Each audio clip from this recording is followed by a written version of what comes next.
It's my birthday and I'll thrift if I want to. Thrift if I want to. This is the Bored Cyborg. Welcome back to yet another episode and the second part of my birthday thriftin', where the first part I showed you my second and Charles trip, my haul that I got from that shop out in Fayetteville. This other shop in Fayetteville was sort of a hole in the wall. It was called BJ's Bookstore or BJ's Books or something simple like that. It was this little hole in the wall that I found. I walk in and they've got stacks and stacks of books everywhere, boxes of books. And then I look and they have just a wall of movies that looks like nobody's touched it for ages. And so I was in heaven. I was like, this is untapped ground. And I believe it was untapped ground because I got tons of cool stuff. Now, I got probably around 20 or 30 movies here, and I found another 20, 30 to sell. Those are already up on eBay, already sold, most of them. So I made a ton of money and got these for nothing. And I ended up making like about 100, 120, 130 bucks or something like that profit at this place. So, before we jump in, I'd love to know what you guys have picked up over the last couple days, couple weeks, whatever it might be. Feel free to leave that down in the comments below and we'll get a little discussion rolling. Alright, so we're just going to roll through them, guys. I'm not going to talk about each one for too long, as I always say, but a lot of these I've never heard of, never seen, don't know much about, so it's just going to be sort of a showing off what I got kind of video. Let's jump right in. In absolutely no particular order. Tokyo Joe. This is a wartime, a World War II Humphrey Bogart film. I like Bogey. This one isn't in my, 30 film collection here? Look at this Bogart collection here. It's got 4, 8, 12, 16, 20, 24 movies in this. Tokyo Joe is not included, so maybe it wasn't, let's see, was it a Warner Brothers movie? Nope, Columbia TriStar. So there you go. That's why. That is a Warner Brothers set. So Tokyo Joe, don't know much about it, but it's got Bogey with a cigarette in his mouth on the front. And that's all I need. Next up, I was so happy to find this at this little hole-in-the-wall shop. They didn't have much anime, but I picked this up. This is Street Fighter 2, the anime, Volume 1. Now, I keep turning around here. I have in my anime wall, Volume 2, and I've been wanting to jump into this because this is supposed to be a really excellent Street Fighter anime. I couldn't do it because I only had Volume 2. Now I have 1 and 2, and I could finally jump in. I think there are obviously more than 2 parts, but it's got nice little full-color insert there, and the disc is in perfect shape. That was the other thing. This place, I guess they only really take movies in if they're a perfect shape, because a lot of these were just flawless condition. Almost every single one I picked up and looked at was in flawless condition. So, really happy about that. And actually, I'm going to put these right into the wall. 1, 2. Boom. There we go. Can't wait to jump into that. Moving up, on to the next, I can't speak, is Serpico. I've had this on DVD forever. Finally got it on Blu-ray. Their Blu-rays came, by the way, all of these ended up coming to about $1.70, $1.60 to $1.70 a piece. Now, they were marked at $3. If you bought more than like 4, you got them at $2.50. I bought over 100, so they cut me a deal for like $1.65 a piece, something like that. DVDs and Blu-rays included. Serpico, Al Pacino movie about a cop who uncovers corruption in the New York City Police Departments. It was really a landmark sort of story that this guy was uncovering this rampant corruption, which is still going on today, of course, and has been going on forever. Serpico is one I need to rewatch because it's been probably 15 years since I've seen it, maybe 10 years or so. Based on the Peter Moss book, 1973, Sidney Lumet. Sidney Lumet is just one of the great crime city, New York City directors of all time. So Serpico, can't wait to rewatch this. Whoops. It's been too long. Next up, we have Remo Williams. I thought I had this on DVD, but I think I sold it off a while ago to fund the Blu-ray, but never picked up the Blu-ray. The DVD's not fetching too much these days, but I'm happy to hold on to the DVD for now. I think the Blu-ray's out of print now, if I'm not mistaken. It goes for a bit. Remo Williams is a really cool film starring Fred Ward. We didn't get too many films starring Fred Ward, but we did get a few in the 80s. I love Fred Ward's presence, his delivery, his demeanor. I really enjoy him as a leading man. And this one is an action-adventure film which has a heavy emphasis on stunts that were most definitely not performed by Fred Ward. There is some very obvious stunt work in this movie, but it's one of the draws of the film. I mean, some of the stunts are pretty crazy, but it's pretty clear that Fred Ward gets swapped out while these stunts are happening for almost every single case. Either way, Remo Williams is a fun movie that I don't remember the plot really, but I remember the big epic stunts that happened. The action sequences were essentially stunt sequences, and they were a lot of fun. But Remo Williams does throw down a little bit and fight some bad guys. Joel Grey was in this, but that's right, Joel Grey plays like...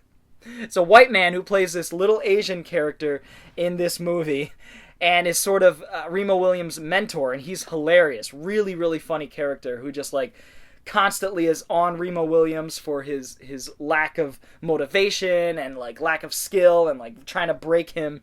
But it's done in a tongue-in-cheek kind of way. It's a comedy. It's really an adventure comedy film, if I could put it into a genre. It's a lot of fun. Fred Ward, Remo Williams, the adventure begins. Next up, we got some Charles Bronson and J. Lee Thompson. This is Murphy's Law. I didn't own this in any capacity before. Happy to own it now. I haven't seen it. Again, it's one of the many J. Lee Thompson, Charles Bronson movies that they did in the 80s, like 8 or 9 of them. It's crazy. But this one I haven't seen from 1986. That is Murphy's Law. Any of the ones that I haven't seen, guys, please let me know down in the comments below if they were worth me picking up, what you guys think about them. That would be awesome. This one, Marines. And there are a bunch of these sort of American hero, uber patriotic army action movies. Marines, Special Forces, there's like a Air Force one. There's a bunch of them. And I think they're pretty funny. And a lot of them are actually pretty solid action movies, for the most part, depending on who they get to direct them and whatnot. But this one is Marines. It's directed by Mark Roper. I feel like I've heard of that name, Mark Roper. Maybe he's directed something I've seen. Either way, that is Marines. I don't think it has anybody that we know in it. Brant Cotton, Lawrence Monason, Andrew Bowen, and George Robertson. Good old George Robertson. Maybe I've heard of that name. Not sure. Mistress of the Apes. This was a weird one to see. It had my name all over it. This is a weird movie put out by Cheesy Flicks, who don't do the best work in the world, admittedly, but it's a movie called Mistress of the Apes, so I'm not too worried about the quality or anything. I've never heard of this. Mistress of the Apes. How to Kill Your Neighbor's Dog. This was a weird one to come across. I had never even heard of this. This is a Kenneth Branagh film, written and directed by Michael Kolesniko, Robin Wright Penn, Jared Harris. Yeah, this is just supposed to be some crime comedy caper from the early 2000s, and I've never heard of it, so I figured for $1.60, I'll give it a shot. How to Kill Your Neighbor's Dog. What a title. Next up, another J. Lee Thompson, Charles Bronson movie here, 1989 this time around. I believe this is pronounced Kinjite, because I believe it's a Japanese word, if I'm not mistaken. There's some Japanese imagery on the background and on some of the posters I've looked at. Kinjite, Charles Bronson, J. Lee Thompson, 1989. This is one of the later J. Lee Thompson, Chuck Bronson. J. Lee Thompson, Chuck Bronson. Now that rhymes. Again, guys, I don't know much about this movie. I haven't seen it, but it's now in the Charles Bronson collection, which is ever growing, and I need to give him a fair shake. I've yet to sit down and really dig into Charles Bronson's filmography as an action guy. So, one of these days, man. One of these days. Night Vision. Alright, so despite this really generic, awful cover that, it's so bad, I can't even look at it. Look at it.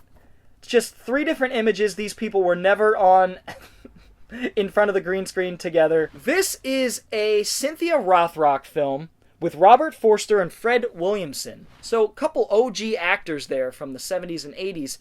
And then Cynthia Rothrock. I don't know much about this movie, but I hear it's pretty decent despite the really generic vanilla cover and screenshots on the background. but it's directed by Gil Bettman. I don't know that name, but it sounds and looks pretty good. It seems like a crime action movie. I'm not sure how much Rothrock really gets to throw down, but I love Cynthia Rothrock's movies. I love watching her, despite she's not the greatest actor in the world, but I really love her prowess as a martial artist, her presence. It's always fun watching her, and I enjoy her movies greatly. Night Vision, any movie with Cynthia Rothrock, I'm going to give a shot. So Night Vision is no exception. I'm not sure when this came out. It says 04 on the back, but that might be the release of the DVD itself. I'm not exactly sure of the date it was released, but I want to say early 2000s, late 90s, something like that. Night Vision. Next up, Urban Menace. You guys have probably seen me pick up, I'm going to do a video on this one day, I swear, pick up these hip-hop horror movies, or these hood horror movies. Urban Menace is another one of those. I picked up recently, like, the Hip-Hop Witch with Eminem, and I'm accruing all of these hood horror movies, these hip-hop horror movies, and I'm going to do a video on them one day talking about them. I don't expect any of them to be very good, but as a hip-hop fan, a hip-hop head myself, I gotta give these movies a shot to see some of the rappers I grew up listening to acting in these crime, horror, thriller kind of movies. Urban Menace is another one of the more popular ones, quote-unquote, because it's directed by Albert Pyun, actually. Albert Pyun, who did a couple of these hood crime horror films, if I'm not mistaken. Is this even a horror film? I'm not even exactly sure, to be honest. It might just be a straight-up, like, hip-hop crime film. Big Pun's in it, Snoop Dogg's in it, Fat Joe, Ice-T. So it's got a bunch of rappers that I admire. Ernie Hudson apparently is in this. Ernie Hudson Jr. Is that the regular? Is that the Ernie Hudson that we all know? Either way, Urban Menace, this is going to be shit. Can't wait. Next up, Scorcher, starring Rutger Hauer and Mark Dacascos. This is a Mark Dacascos disaster film from the mid-aughts. Yeah, that's all I know about it. I love Mark Dacascos. Anything with him, I'm going to add to the collection. Hence, why I added Scorcher to the collection. Again, another pretty generic title there, or poster, I should say. James Seal directed. I don't know much about this, but it looks halfway decent. I think I might get a kick out of this one and get some decent disaster thrills and frills out of Scorcher. Love me some Mark Dacascos. Like I said, I'll watch anything with him in it. Scorpio. I know nothing about Scorpio. This is a Burt Lancaster, Alain Delon, and Paul Scofield film, which is directed by, of course, the director is covered. Let's find out. Michael Winner, there you go. So who did Marathon Man and a bunch of other flicks. This has stickers plastered all over it. Looks like it came from Second and Charles, actually, originally, but I got it for much cheaper than $4. That is Scorpio. Seems to be a crime thriller starring Burt Lancaster from the 70s. Again, the date is blocked. 1972.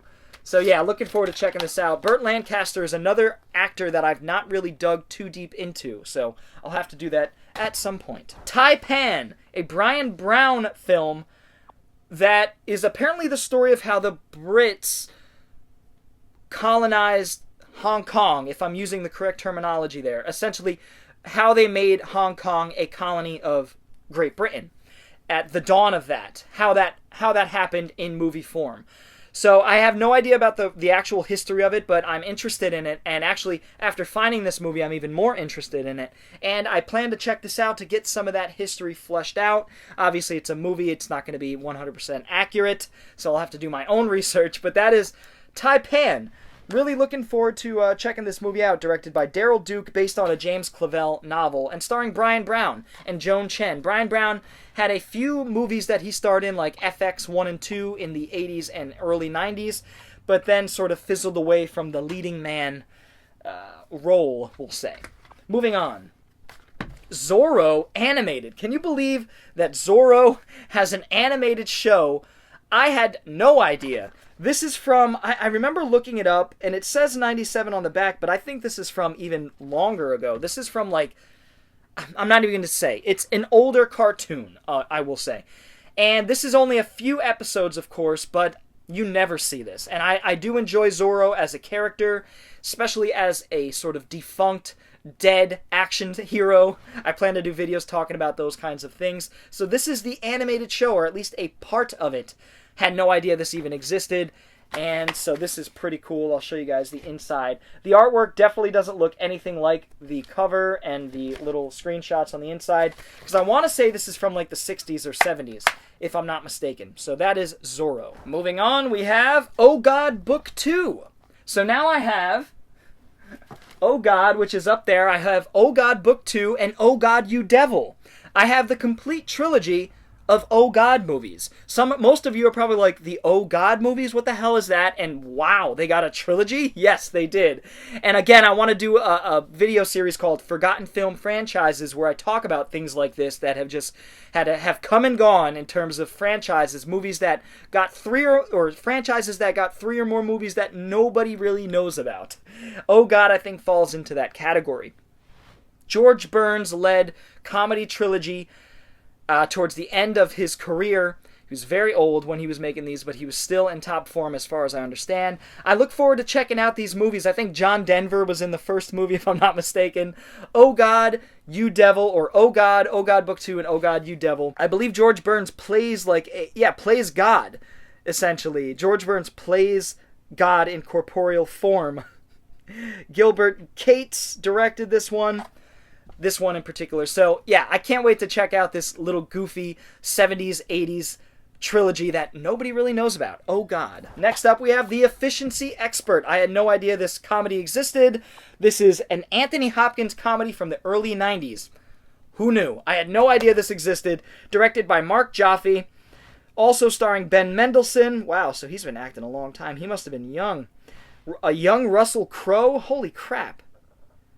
And Bruno Lawrence. Wow, so quite the cast there. This is from 1992. Efficiency Expert.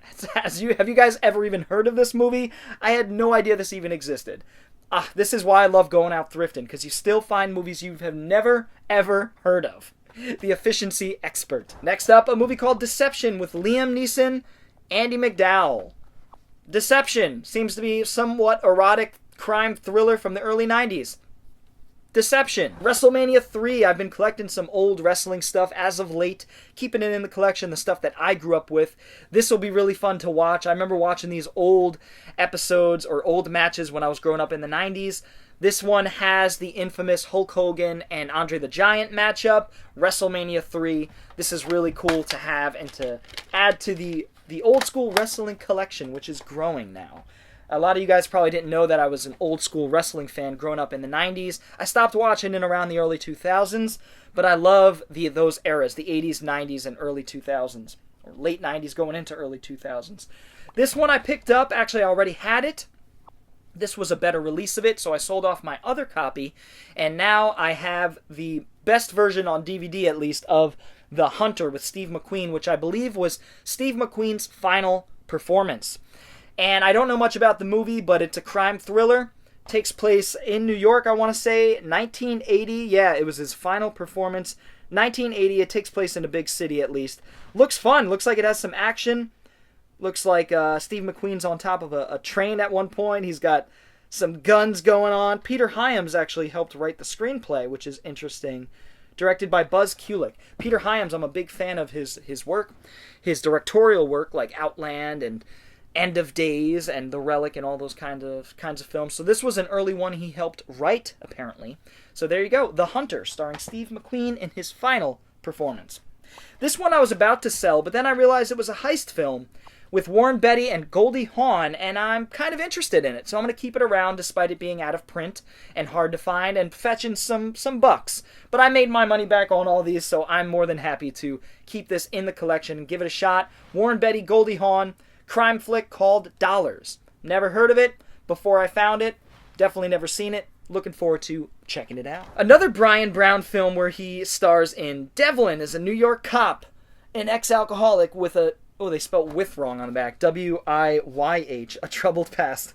I know nothing about this. 1991. This is supposed to be not great, but it's Brian Brown. I like Brian Brown, and I want to check out some of the films that he starred in the late 80s, early 90s, because I did actually really enjoy FX. I still need to see its sequel, though. Anyway, that is Devlin. Bulletproof. This was really cool to find, guys. This is a Steve Carver film, who directed a film with Chuck Norris called Eye for an Eye, and he also directed Lone Wolf McQuade, one of Chuck Norris's best films. And so when I saw his name on Bulletproof, I knew I had to pick this up. This is a Gary Busey late 80s crime action film directed by Steve Carver. Yes, I had no idea this even existed. It says 02 is when the DVD came out, but this, I looked it up, I want to say it was from like 89 or something like that, and this is McBain. Isn't that like a movie, like a book character? Anyway, Gary Busey plays McBain in this movie, Bulletproof. Again, directed by Steve Carver, who knows how to shoot his action and make some fun action films. So I'm looking forward to giving Bulletproof a shot. I couldn't believe that I found this. I mean, I had never even heard of this movie that Steve Carver directed. So this one's out of print, definitely fetching a bit. Hard to find. Gary Busey action movie, Bulletproof. Moving on, we've got... Ooh, this was cool to find. Another one that's pretty out of print, pretty hard to find. This is a double feature of Richard Pryor movies, Moving and Greased Lightning. So I own a bunch of Richard Pryor films. I own all the ones with him and Gene Wilder. I own some of the other ones like Car Wash, a few others here and there, Bingo Long. He was in a lot of movies in the 70s. A lot of them, into the early 80s even. So this is Greased Lightning and Moving. I want to say Greased Lightning was one of his early ones. Well, maybe not. 1977 and 1988. So Moving was definitely one of his later ones. But yeah, 1977, Greased Lightning came out. Beau Bridges, Pam Grier, Richard Pryor, Cleavon Little, and then in Moving, Dave Thomas, Dana Carvey, Randy Quaid, and Beverly Todd. Wow. So this is a quite the double feature. I'm looking forward to jumping into Richard Pryor's comedies. I've seen pretty much all the ones with him and Gene Wilder, but haven't dug into the other ones. So I do want to check them out. I'm glad to add this to the collection. This was really cool to find. More American Graffiti. I've never even seen the original American Graffiti, but I figure I'll probably enjoy that one. And here's a sequel that came out a few years later. A lot of people say Too Little Too Late. This is 1979. And it's actually executive produced by George Lucas again. And written and directed by B.W.L. Norton. Ron Howard comes back in this one. So yeah, this is just a follow-up to American Graffiti. Hopefully it's decent. Hopefully I like American Graffiti. I don't even know if I'll enjoy that. So that is More American Graffiti. What a title. What a sequel name. What do you think, boys? More American Graffiti? This was really odd to find. War of the Worlds Goliath. This is an animated film. I want to say, yeah, this is a US and Malaysia co-production of a War of the Worlds animated feature film that I don't think has anything to do with the 2003, was it? Or 4 Spielberg movie? Was it 05, 06? Somewhere around there. Spielberg movie. It definitely doesn't have anything to do with the original film, so it's just based on the book and by H.G. Wells. And yeah, it's just a hand-drawn.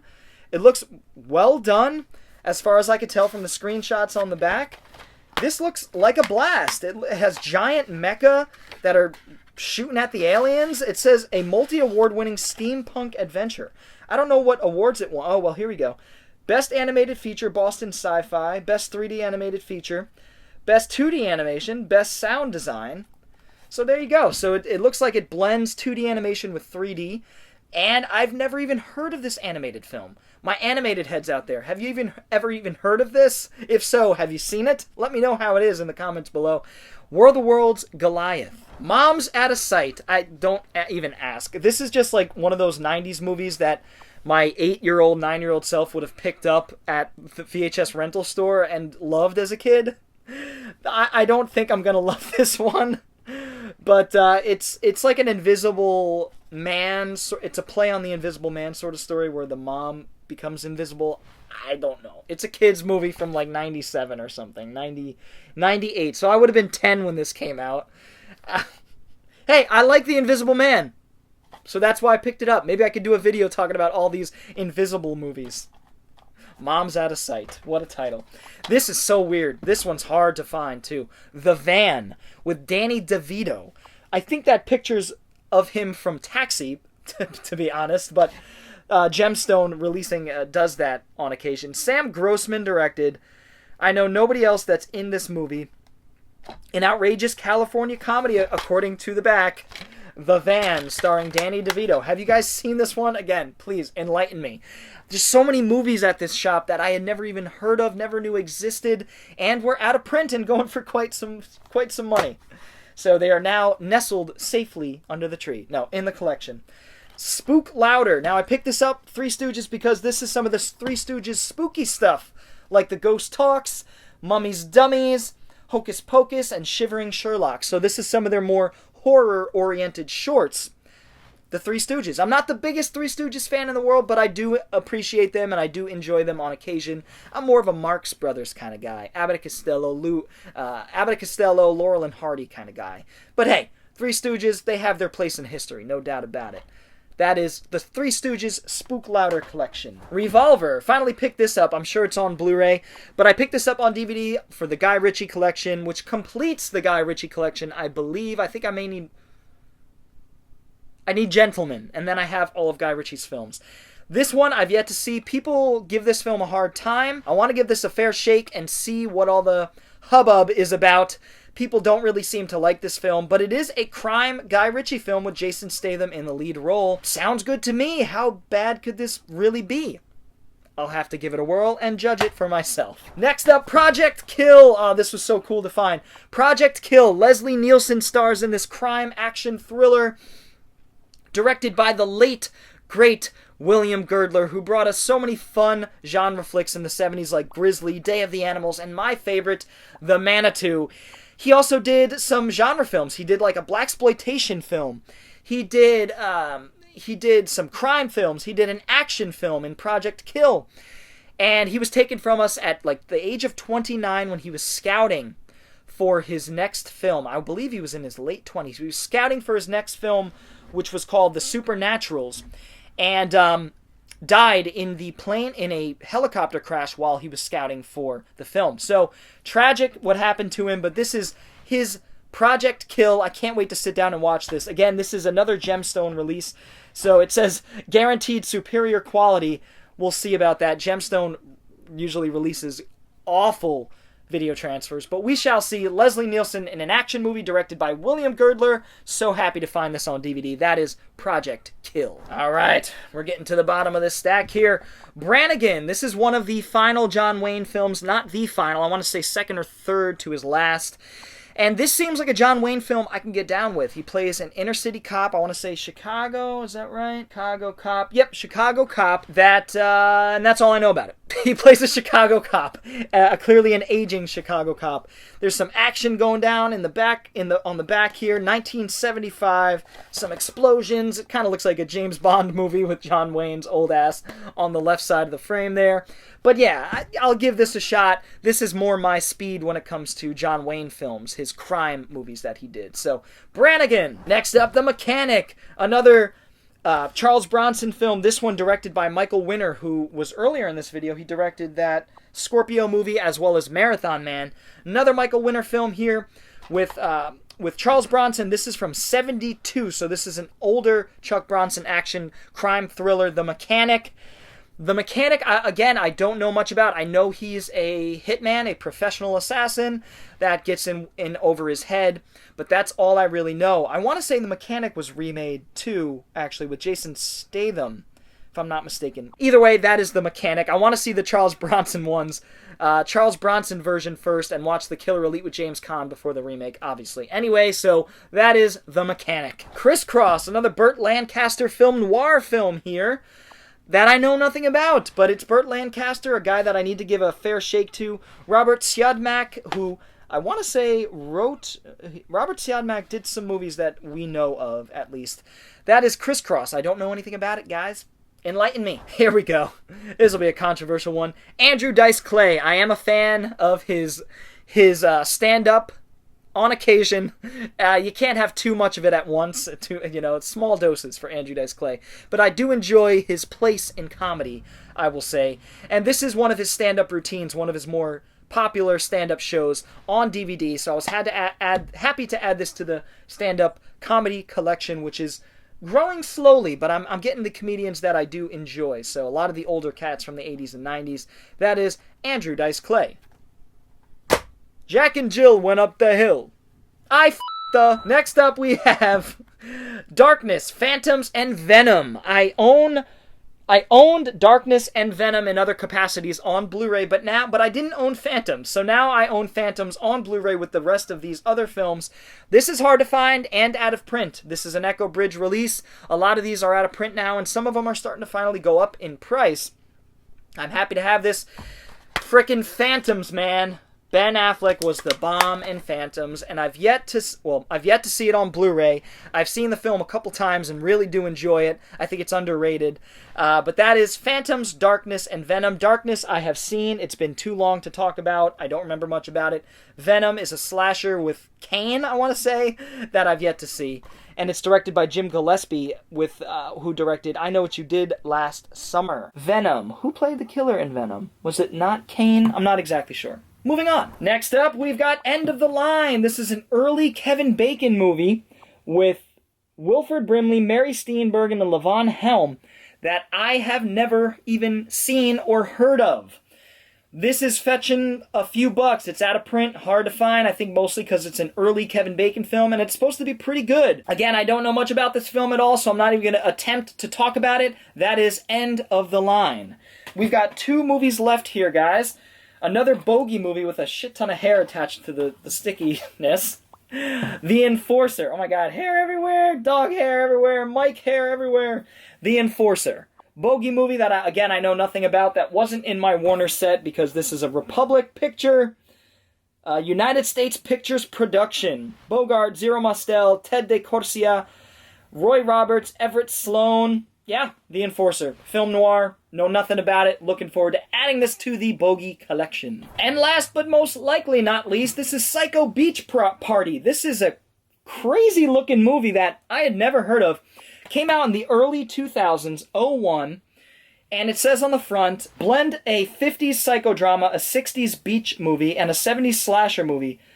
Result, Psycho Beach Party, a campy smoothie. So, this sounds amazing. It's going to be part horror, part beach movie, all those things. And it sounds like a blast. It sounds like just a fun, kind of goofy, tongue-in-cheek slasher parody kind of movie. That kind of parodies maybe even the 50s sort of beach horror movies as well. So I'm looking forward to jumping into this. I had never even heard of this, guys, again. And it's directed by Robert Lee. Gotta love stickers blocking the director. Robert Lee King. And it has a cast of people that I know of, like Thomas Gibson, Nicholas Brennan from Buffy the Vampire Slayer, Monica Stark, Matt Kiesler from Scream 3. So a lot of people that have popped up here and there, and a young Amy Adams, apparently. A lot of people that have popped up here and there in smaller films, but or smaller roles in bigger films. Psycho Beach Party, I am happy to add this to the collection. I'm not sure where I'm going to put it, though. Does it go in my horror movies? Does it go in my, comedy? I'm not exactly sure. That is Psycho Beach Party. I just want to thank you all for checking out the second part of my birthday thrifting. That's going to conclude this 2-part series where I go over all the movies that I picked up at 2 big shops that I stopped at Fayetteville, a day before my birthday, technically. And I didn't film any of it, so I wanted to bring you guys at least a haul video and show you guys what I picked up. Lots of cool stuff at the BJ's bookstore. A lot of stuff that I've never even seen before. So I love finding little holes in the walls like that. And I was thrilled to find this little place and get a hell of a good deal on all these movies and make some money at the same time. So I hope you guys enjoyed this video. If you did, feel free to give it a thumbs up. And if you're new to the channel and want to see more videos like it, go ahead and hit the subscribe button as well as the little bell for notifications. I also have a Patreon and t-shirts. Links are in the description below, so feel free to check those out if you so please. Anyway, guys, I will see you all next time. Bored Cyborg. Whoa. Excuse me. Is out. I just got the hiccups. See ya.